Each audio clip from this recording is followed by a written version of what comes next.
Welcome to SportsBeat KC, the Kansas City Star's daily sports podcast. It's Friday, May 8th, and I'm Blair Kerkhoff. Kansas had its say regarding the NCAA's notice of allegations that included 5 Level 1 violations against the men's basketball program, and now the NCAA has responded to KU's response. The NCAA has responded forcefully. This is from page 52 of the 92-page report, and it regards Kansas coach Bill Self. Quote, "It is difficult to envision a scenario where a head coach is personally involved in significant Level 1 violations, yet still meets the membership's expectations of promoting an atmosphere of compliance within the sports program." A lot more of that in the reply from the NCAA. So we're talking Kansas basketball and the NCAA today on SportsBeat KC with a person who has covered the topic from the beginning, beat writer Jesse Newell. Technically, the NCAA delivered enforcement written reply to case number 00874 involving the University of Kansas. So let's talk about it with Jesse Newell. Jesse, how are you, my friend? Doing good, Blair. How about yourself? Doing okay. How do you think they're doing over at on campus? Or I guess they're not on campus at Kansas, but what's the feeling like among the stakeholders at Kansas when it comes to the NCAA's response that was issued on Thursday, and you've written about it for the Star and KansasCity.com today. Sam Mellinger weighed in with a column as well. What do you think Kansas folks are thinking about what the NCAA had to say about this whole situation? Yeah, it's a good question. I think as much as we can, it's good to simplify here and kind of go at Yes. the very lowest level of what's happening. So I think if we're going to go just at the very lowest level here, this thing is starting to progress. You know, this was a step in the timeline we knew was coming. I think those people on the inside at Kansas probably figured that some response like this was most likely from the NCAA, just because. So just to catch people up, the NCAA released its notice of allegations and then an amended notice of allegations to Kansas with the 5 Level 1 basketball violations, came out very strong against KU. And usually, as you know, Blair, what happens in these cases is the schools come back kind of, wrists in front of them saying, "You're right. We're so sorry. These are the measures we've taken. Please forgive us," all those sorts of things. Kansas went the opposite direction. They got their lawyers and they said, "Nope, don't accept any of this. We are not guilty of any of these things," basically is what KU's message was. And that's not something I think the NCAA is very used to. So what happened in the NCAA's response to Kansas was basically like, "Oh, okay, that's the response you're going to give? Well, we're going to give a response that's very similar." So basically the NCAA took what Kansas wrote, and that was very crafted very well by lawyers, and threw it back at them very forcefully as well. So the bottom line is this thing needs to get to a hearing. This thing needs to get towards a resolution, because otherwise it's just a back and forth. This is what I think. Nope, you're wrong. This is what I think. Nope, you're wrong. This is what I think. And this does sort of get us closer to that timeline, because now a hearing should be set, whether that's with the new independent committee or whether it's in front of the NCAA Committee on Infractions, as it normally happens. But this thing is going to be wrapped up, hopefully. This thing probably most likely will be done before college basketball season starts here in the late fall and early winter, if the timeline progresses as they normally do with these cases. So I don't think KU is surprised at the NCAA's language. I don't think KU is surprised the NCAA is coming after them. That was pretty obvious from the notice of allegations. I think maybe what was just a little bit what we didn't know exactly was the tone the NCAA would take. And obviously they seemed pretty perturbed that Kansas basically refuted and denied any responsibility for all these men's basketball violations. So neither one of these sides is backing down. It's kind of like one of those fights where you see the two boxers kind of get nose to nose. They just keep getting closer, and you figure they can't get any closer to each other, and they continue to get closer. That's sort of where we're at with KU and the NCAA. And like I said, a resolution needs to come. It seems like we're closer to that now just because this step took place. Yeah, I'll read from the top. This is from the early pages of the 92-page response, which was which responded to KU's about 116-page notice on March. I think it was March 5th that was revealed. So here's what the NCAA had to say with some of the key thoughts and language here. So while the football allegations involve alleged level 2 and level 3 violations, which were serious alleged violations, there can be no doubt that the men's basketball allegations are egregious, severe, and are the kind that significantly undermine and threaten the NCAA collegiate model, with collegiate model in caps. I didn't know that was a proper noun. It is now. It is. Okay, further, the institution, that's Kansas, in taking a defiant posture in this case, is indifferent to how its alleged violations may have adversely impacted other NCAA institutions who acted in compliance with NCAA legislation. So basically, what they're saying is, what we accuse Kansas of doing is gaining an unfair competitive advantage because other opponents basically played by the rules, and KU did not. And that's sort of the baseline for every violation, right? I mean, it's you gained an unfair advantage by cheating, by illegally obtaining players, and that's what that's sort of the again that's at the heart of every allegation that the NCAA makes against a program. But and here's the other thing. I wanted to read this also, Jesse, and this sort of concludes the first part of the cover letter, if you will, of the NCAA's response to KU. It goes. Finally, in its report, the Commission on College Basketball highlighted the need for all stakeholders, including institutions and coaches, to protect collegiate men's basketball by accepting responsibility for violations that have occurred. And the reason I include that is a thought on the Rice Commission, the Condoleezza Rice Commission that the NCAA put together in response to the FBI investigation that really embarrassed the NCAA. Right? It found it used all the powers that the FBI has to wiretap and to basically uncover scandal in college basketball, and of which Kansas is part of. So the NCAA forms the Rice Commission, and one of the recommendations of the Rice Commission is to have the schools and the coaches take greater responsibility for wrongdoing. I thought at the moment when that was announced, that was more of a response to what had happened at Louisville with Rick Pitino. All that was happening at Louisville, including the stripper parties for recruits, and then Pitino, of course, denied knowing any of that was ever happening. But that the NCAA included it here pretty high in its report on Kansas, I think is telling that that a coach has to have greater or that basically it's a statement that the NCAA intends on cleaning up men's college basketball. So there we are. I mean, that's where it begins. And okay, so to me, the next idea here is this. I don't think that this changes any feeling by Kansas toward the NCAA. It's not that like the Kansas response is going to be, oh, you're taking this seriously. Okay, maybe let's reconsider some of our positions. As you said, I think Kansas folded its arms even tighter and said, no, we're right and you're wrong. And now let's send it to a judge, basically. Yeah. So I think, and a lot of people have written about this. So this is sort of the fascinating part about this particular case, which is on a base level, it comes down to one major disagreement here. And the NCAA kind of gets at the heart of that in this response, actually, that they kind of go out there and say it. There's no question. Neither side is questioning that TJ Gassnola, Adidas representative, and other Adidas representatives made payments to the families of Billy Preston and Sylvia De Sosa.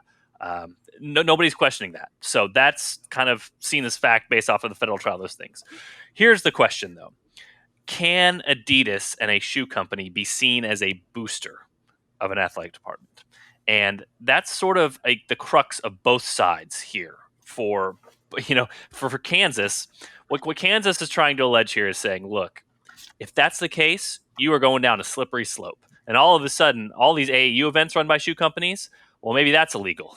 And I know Mike DeCourcy from Sporting News and Seth Davis from The Athletic wrote similar pieces. And Seth Davis's piece even quoted Mike Bray from Notre Dame. And he said, look, if shoe companies are paying for athletes, that's wrong. But listen, if you try to get in there with shoe companies, obviously coaches work very directly and closely with these shoe companies, and they help in recruiting. I mean, that's part of the game. So for the NCAA to try to thread this needle is a little bit dangerous, just because if they follow through with this and Kansas gets punished, again, there could be some unintended consequences down the line where you say, how do you regulate this? Because obviously a lot of these schools, almost all of these schools, are very, very closely working with their athletic sponsor, athletic apparel sponsor, when it comes to recruitment and when it comes to obtaining the services of student athletes. So that's kind of KU side of this is what they're disputing. They're saying, look, if you do this, this is unprecedented. Nobody has ever gotten punished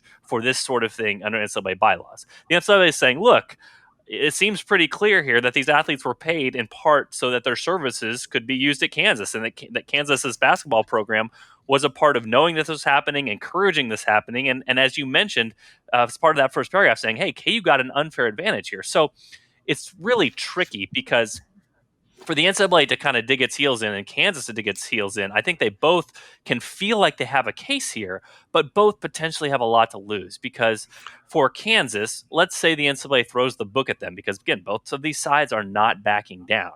If the NCAA says, okay, we're going to make an example of Kansas, you get a 4-year postseason ban, just something outrageous, okay? Then Kansas, unprecedented. If it was that, it would be unprecedented. Unprecedented. Okay, they have 5 level 1 violations. Let's say it's something crazy out there. They're going to make an example of Kansas. Kansas would have no choice but to appeal this to a higher court.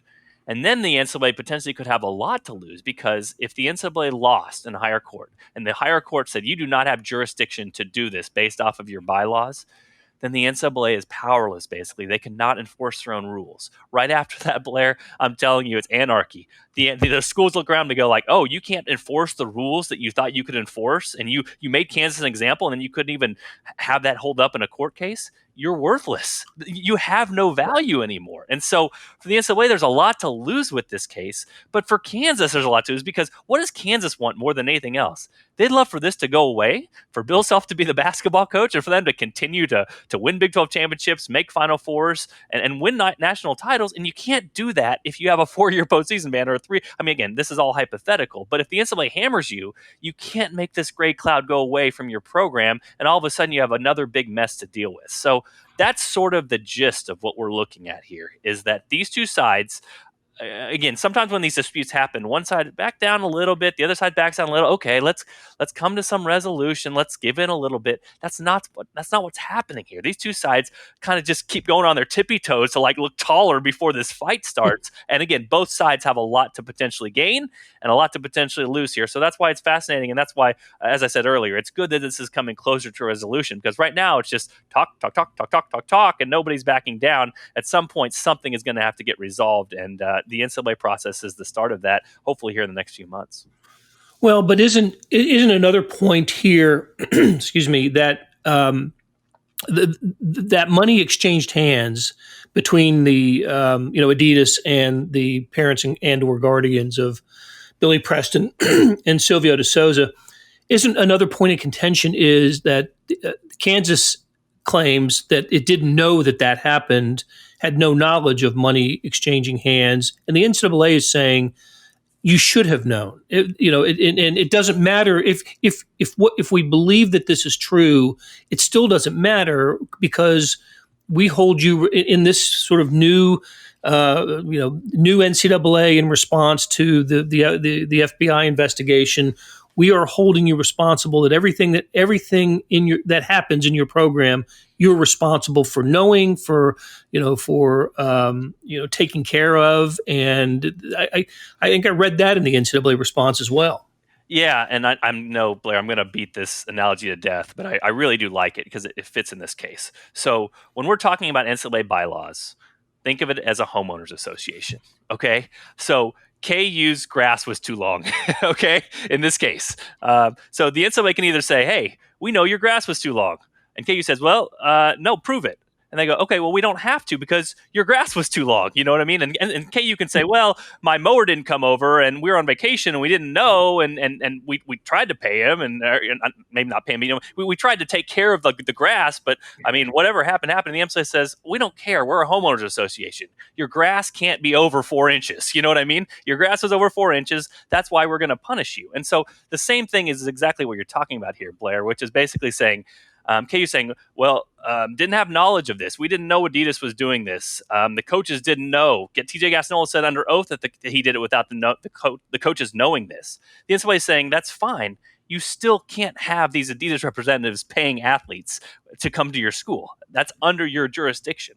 That's where it gets dicey for the NCAA if it gets to another court of law, because all of a sudden then you're talking about legal matters rather than these NCAA bylaws, which are being agreed to by the schools. And obviously, a lot of times the schools follow. And then if they are found to have stepped outside those laws, they take those punishments and move on. So, yes, you're very right there, Blair, that is another contention that KU is claiming that the coaches did not know about it. The NCAA is saying, we think they did know about it, but even if they didn't, you should have known. And that's sort of the coach control charge and also the lack of institutional control charge that gets added on top of that. So a very good point to be made. But yes, under NCAA bylaws, they're basically the homeowners association saying, we're going to make sure that everybody's grass is mowed. And if they see this as a violation of some of those homeowners policies, association policies, they're going to come back in Kansas and say, look, we don't care if your mower was broken. We don't care if your buddy down the street didn't come mow it. Whatever the case was, the grass didn't get mowed and that's your fault. And the ultimate responsibility falls back on you. So I think that is a good point to be made here, Blair. But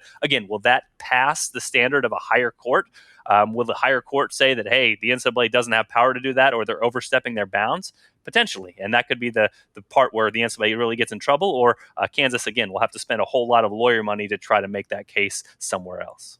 Well, is there precedent for an NCAA case going to a higher court, going, for a team that's been, punished by the NCAA for taking it outside of the realm of the NCAA and going to a federal court? I know that Jay Billis mentioned that to Gary Bedore a year or so ago.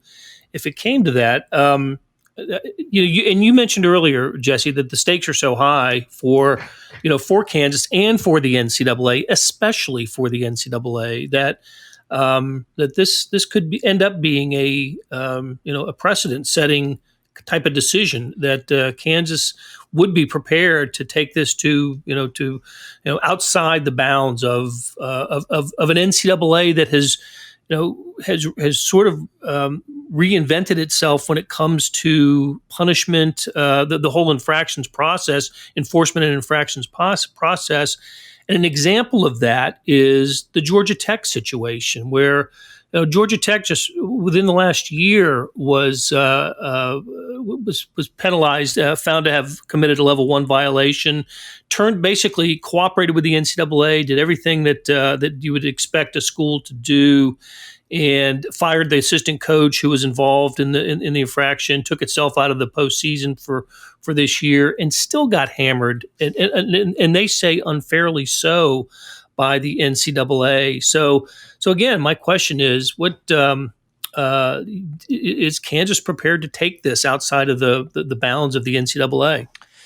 Yeah, it's a good question about whether there's similar cases and whether this will hold up. I think that's probably something that needs a little bit more research. Obviously, not one to this extent. The one that people are going to bring up is obviously North Carolina, which is a different set of circumstances, but that is sort of in the same vein, which is like, hey, North Carolina figured this was outside the NCAA's jurisdiction. They hired a bunch of lawyers and they figured out, yeah, it was outside the NCAA's jurisdiction. And so I think for Kansas, these cases are different because obviously classes were found to be outside the NCAA's realm when it came to North Carolina, right, whereas paying athletes is a little bit more kind of their wheelhouse. But yet, again, if KU's case is going to be the NCAA is overstepping its bounds, it's doing something that is not allowed to do, and saying that shoe companies, apparel companies, are potentially boosters, which is has not been seen that way over time. At least that's the way that KU is going to argue. So,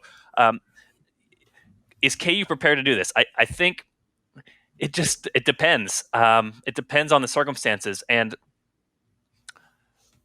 for both sides, and again, I keep saying this, but there seems to me that there is a scenario out there, and maybe this is still the most likely scenario, where both sides potentially could win by sort of making this go away. I mean, I know the NCAA has not backed down, absolutely, and it seems like they want to sort of make Kansas into an example here. But, let's say, again, this is all hypothetical. Let's say they gave Kansas a 1-year postseason ban.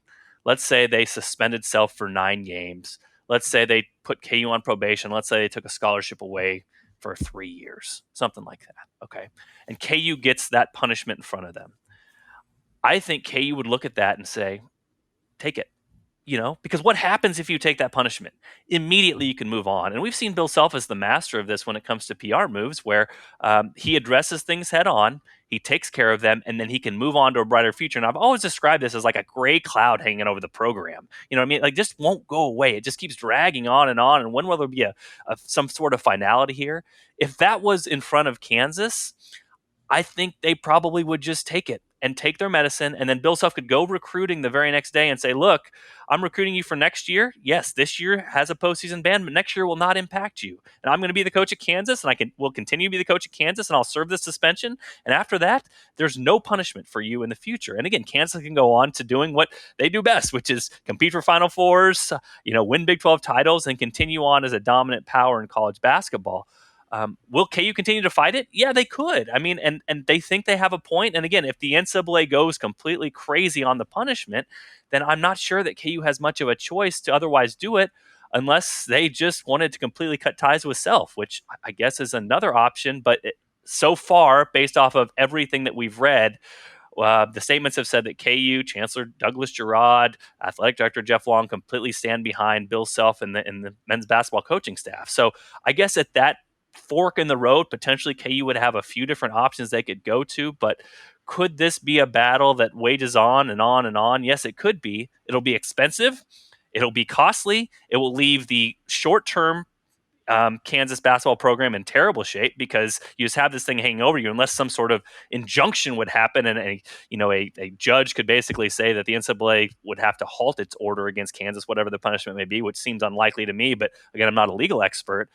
So KU would sort of be hurt in the short term, would have to pay a lot of money in the medium term, and would hope for a long-term result, which, again, as we've seen, like with the David Beatty case, these sorts of trials also take a lot of time. So I don't think that's an ideal scenario, but I don't know if KU has many other options. If the NCAA hammers them with a punishment and they want to stick behind Bill Self in the men's basketball program, which is what they said that they have done so far, then I don't know that there is many other options other than to continue to fight this thing, even if it's sort of an ugly and not very appealing scenario.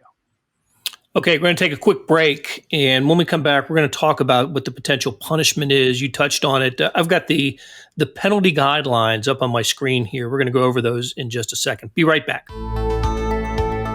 Hey, it's Blair. We have a special subscription offer for SportsBeat KC listeners, unlimited digital access to the Kansas City Star's award-winning sports coverage. Sign up now for 1 year of Sports Pass for access to all the sports news, features, and columns presented on the kansascity.com site, and it's only $30. That's a 40% savings off our regular rate. Your subscription will automatically renew after the initial term at $50 unless you tell us to cancel. Your subscription helps support the sports coverage of kansascity.com and the Kansas City Star, and that support has never been more important. Please visit kansascity.com/SportsBeatKC offer to get this special offer. And as always, thanks for listening. Back with Jesse Newell, covers Kansas for the Kansas City Star and Wichita Eagle, and we're talking about KU's, actually the NCAA's response to Kansas with the level 5, level 1 violations. And Jesse, I've got the NCAA penalty guidelines up on my screen. This is from the NCAA. These replaced, in 2012, 2013, these replaced what had been known as major and minor violations. So now they're divvied up by 4 levels, level 1 being the most egregious. So just for example, a scholarship reduction for a level 1 violation could be anywhere from 25% or 50% of the program, which would be devastating. A show cause order for a level 1 violation could be anywhere from 1 to 10 years. A show cause order doesn't mean a coach is fired or can't be hired at another school. It just means that the coach has has this mark against him. It's a suspension, basically. It's like an NCAA suspension. It is. It is, and the school, wherever that coach works, has to report to the NCAA every 6 months with a progress report. Head coaching restrictions, suspension could be anywhere in a level 1, could be anywhere from a third of the season, as you mentioned, 9 games. That would be a third of a regular season to the entire season. And then, of course, it gets into recruiting. And these are all for level 1 violations. Level 2 are 3 and 4 are a little bit less. But Kansas is looking at 5 level 1 violations. I've never heard of a situation where a school has been levied with as many potential, punishment. It's a bunch, is what I'm saying. Yes. There's a bunch of these. I've never seen that, and the scenario that you pointed out before the break, a partial suspension for Bill Self during a season and a postseason ban. I agree with you. I'm absolutely sure that if that offer was given to Kansas, that they would take it in a heartbeat. But I don't think that's what the NCAA is looking at here. And after, because of the Georgia Tech example that I cited, that proved that they were, they're more serious about this. I think that they're responding to the embarrassment that it felt in the FBI investigation, that, this was going on in college basketball, and the NCAA either didn't know or couldn't do anything about it. And now that they have the evidence, that's part of this whole thing, is FBI turned over evidence to the NCAA. It thinks it has Kansas dead to rights on this, and with the tapes, with the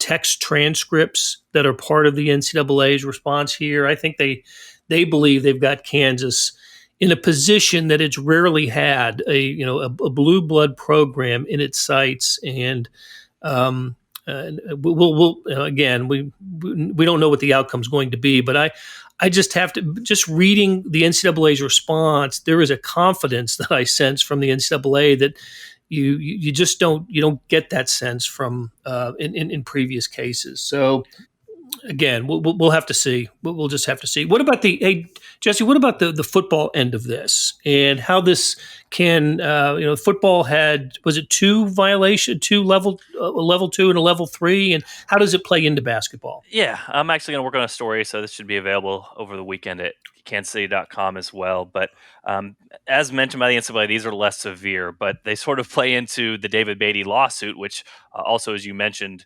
was the topic of a column by Sam Mellinger as well, that KU is sort of also battling with lawyers and continuing to wage a war on as they're dealing with this NCAA stuff too. So lots of lawyers dispatched in a lot of different areas. But just the Cliff Notes version, 2 level 2 violations.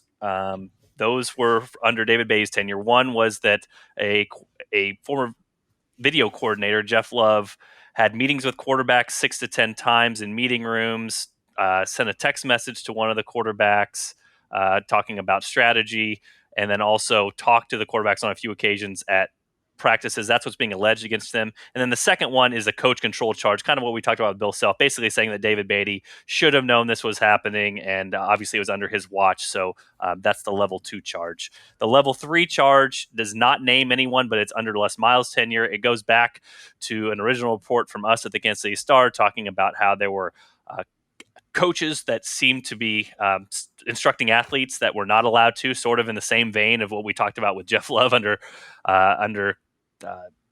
Coach David Beatty. But those are level 3 in nature. The NCAA explained in its response why they had the designation.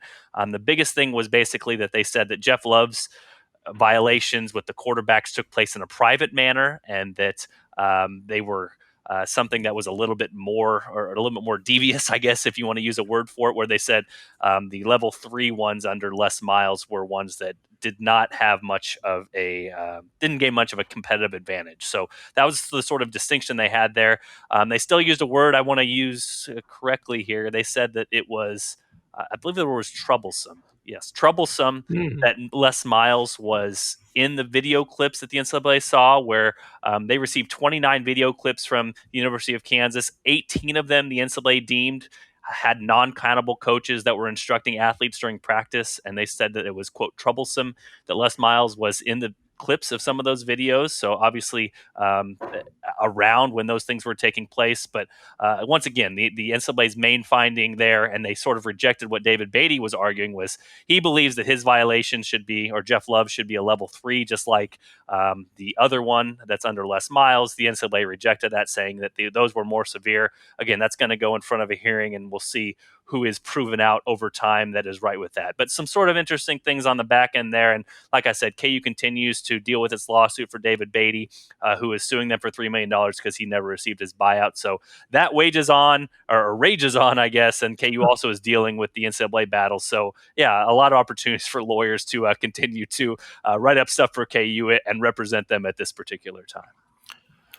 Meanwhile, Kansas basketball recruiting seems to not have taken much of a hit from this. At least next year's team looks solid. And when you see some of the preseason, way too early top 10s or top 25s, Kansas is in the top 10. And that's even after losing Udoka Azubuike, Devon Dotson, their two best players, with what's returning and what's coming in. The prospect for Kansas basketball is pretty good for 2021. It is. Bill Self, it's funny. Bryce Thompson, like you talked about, McDonald's All-American, and obviously has a history with Bill Self. His dad played for Bill Self at Tulsa. And with the guys they have coming back, Marcus Garrett, I mean, Bill Self has too many guys, probably, again. And this is a quote problem that Bill Self seems to have a lot. I mean, I think the reason KU won't be ranked as high as last year is just you figured that, preseason wise, is Devon Dotson, Udoka Azubuike came back. They were expected to be the number 1 and number 2 go-to guys, and that's exactly how it fell in place. Everybody sort of knew their roles very early in the season. There's more question marks here. Obviously, David McCormick, how much can he replace Doak's production, and all these wings that KU has? Jalen Wilson, Tristan Enaruna.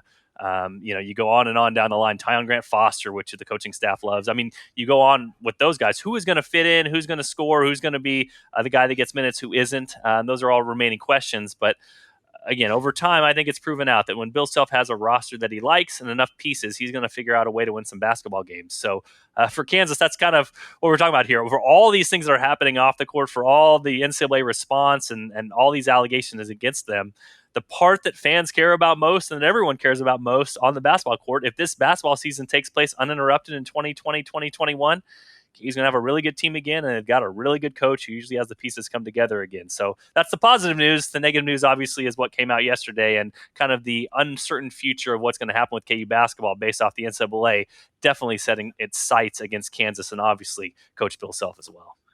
All right, so let's wrap it up, Jesse. By you mentioned this earlier, but let's end it with at least a guess at a timeline here. When is what's the next step for the NCAA?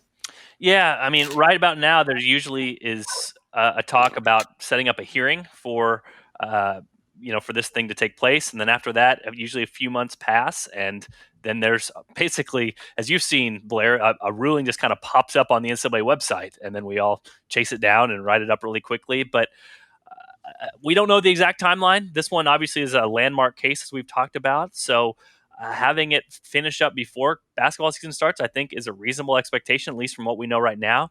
The wild card here is something that is definitely a wild card, which is, I talked about, it's sort of confusing, but the NCAA has started up a new independent council where non-NCAA affiliated members could potentially rule on these cases. And if that comes about, and if that's sort of what happens with this particular case, then the timeline could be a little bit different, and obviously the ruling could be a little bit different because there are no appeals with this particular case. So if it goes to that body. So we'll see if that changes things up.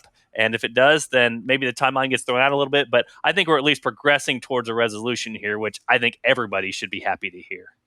So is the next step the decision by the NCAA, the punishment decision? Is that the next piece of information we'll hear?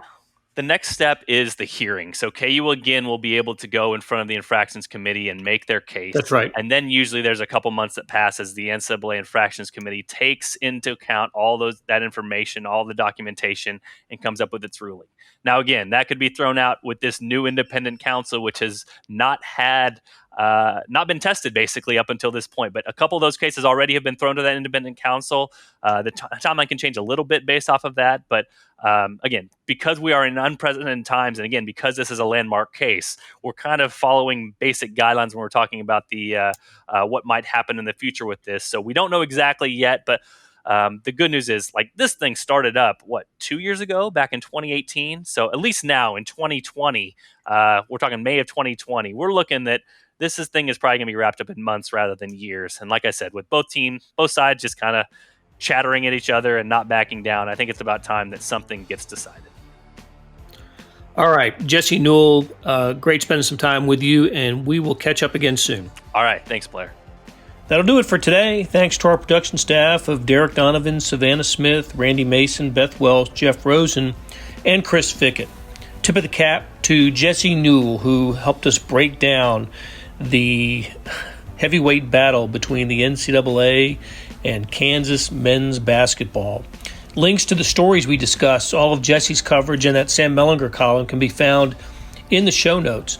Hey, earlier in the episode, you heard me talk about the Sports Pass offer, and still a good one, $30 for a year's worth of sports coverage. Come on, that's fantastic.